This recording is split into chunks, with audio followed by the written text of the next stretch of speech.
दोस्तों, मैं आज आपको श्री कृष्ण और सुदामा के बीच की एक बड़ी ही रोचक कहानी सुना रही हूँ। सुदामा श्री कृष्ण के परम मित्र थे। दोनों एक साथ संदीपन ऋषि के आश्रम में पढ़ते थे। एक साथ जंगल में लकड़ियाँ काटने जाते, एक साथ भोजन करते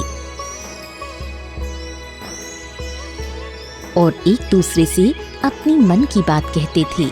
एक बार सुदामा ने भगवान श्री कृष्ण से पूछा, माया क्या होती है?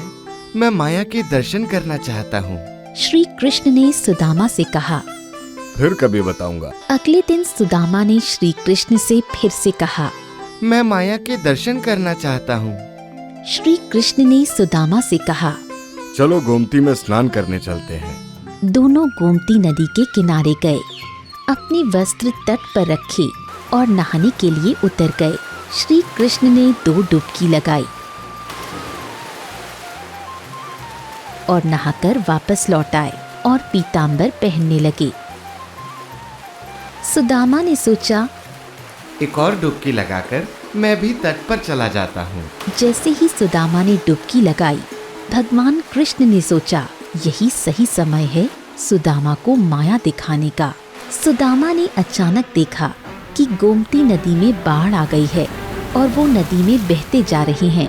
उन्हें समझ में नहीं आ रहा था कि वो क्या करें। बहते बहते वो काफी दूर निकल गए। किसी तरह सुदामा तैरते हुए नदी के दूसरे छोर पर पहुँचे। वो चलते चलते एक गांव के पास पहुँचे। तभी उन्होंने देखा कि एक हथनी अपनी सूंड में फूल माला लिए चली आ रही है।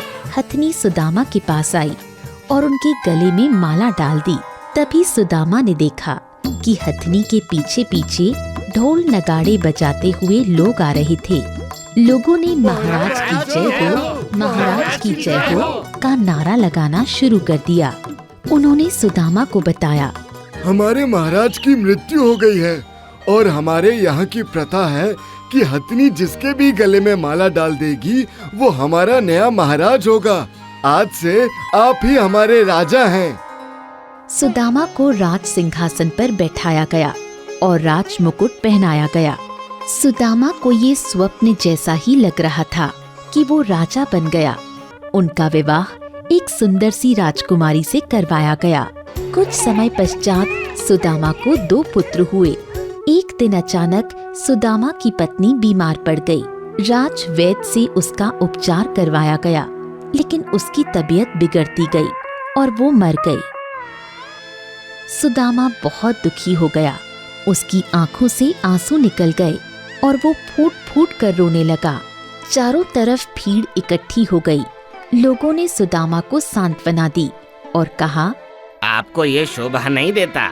आप हमारे राजा हैं। अगर आप ऐसा व्यवहार करेंगे तो प्रजा का क्या होगा? अब आपको आपका कर्तव्य निभाना है। हमारे राज्य की प्रथा के अनुसार आपको भी रानी के साथ मरना होगा। ये मायापुरी राज्य का नियम है कि राजा को अपनी पत्नी के साथ चिता पर बैठना पड़ेगा और उनके साथ परलोक की यात्रा करनी पड़ेगी। ये सुनते ही सुदामा चौंक गया। उसकी सांस रुक गई और हाथ पांव फूलने लगे। उसने कहा, ये कैसा नियम है? मैं मेरी पत्नी के साथ चिता पर क्यों जलूंगा?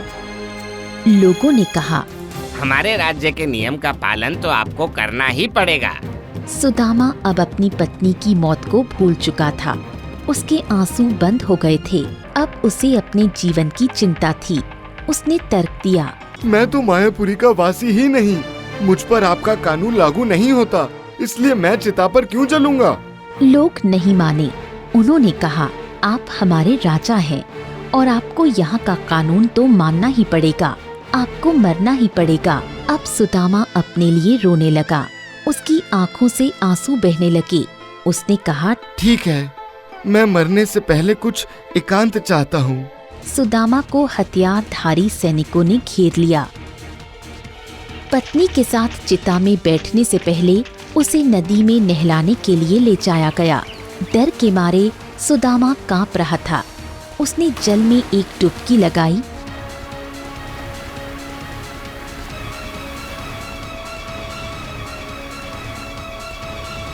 और जैसे ही उसका सिर पानी से बाहर निकला तो उसने देखा कि वहाँ पर सैनिक नहीं थे। नदी के किनारे पर पीताम्बर पहने कृष्ण खड़े थे।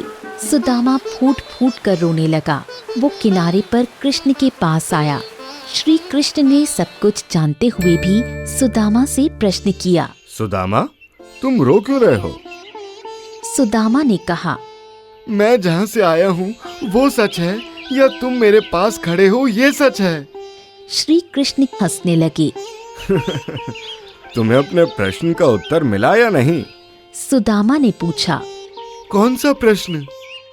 श्री कृष्ण ने कहा, तुम माया के दर्शन करना चाहते थे ना? तुमने जो देखा, अनुभव किया, वो सब माया थी और तुम जो मुझे देख रहे हो वो सच है। मेरे अलावा जो कुछ भी है वो मेरी माया है। जो मुझ में सब देखता है, मेरा अनुभव करता है, उसे मेरी माया छूती नहीं है। माया मनुष्य को नचाती है, लेकिन जो भगवत भक्ति में लीन हो जाता है वो मोह और माया के चक्कर में नहीं फंसता। दोस्तों, आपको आज की कहानी कैसी लगी? आशा करती हूँ इस कहानी से आपको कुछ ज्ञान अवश्य प्राप्त हुआ होगा। ऐसी और भी कहानियाँ सुनने के लिए वीडियो को लाइक और शेयर करना ना भूलिएगा।